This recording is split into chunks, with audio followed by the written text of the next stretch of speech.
So can you use medical marijuana while you're on probation for a DUI in Pinellas County?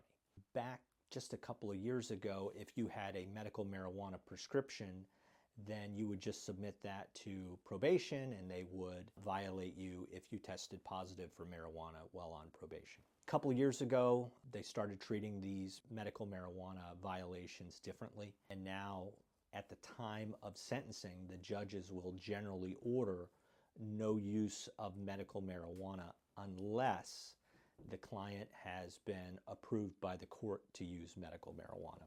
So there's a real dichotomy here. On the one hand, medical marijuana in Florida was passed by citizen initiative. It's actually a constitutional right to use medical marijuana if you're determined by a physician to meet the criteria for medical marijuana. So one might ask, how can the judges prohibit someone from using medical marijuana if there's a constitutional right to use medical marijuana? And the answer is marijuana, regardless of whether a doctor has recommended that someone use it, is still a Schedule I drug federally. So one of the standard conditions of probation on any DUI case is that you not commit any new law violations while you're on probation.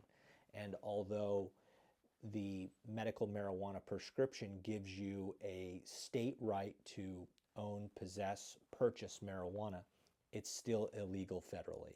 Bottom line is, until the federal government makes possessing, owning, using medical marijuana a different category of drug, and until they move it out of Schedule I think that this problem is going to exist. Now, if you're a medical marijuana patient and you have a DUI, that does not mean that you're going to have to stop using medical marijuana. It just means that we need to get permission from the court. This is something that our office routinely does.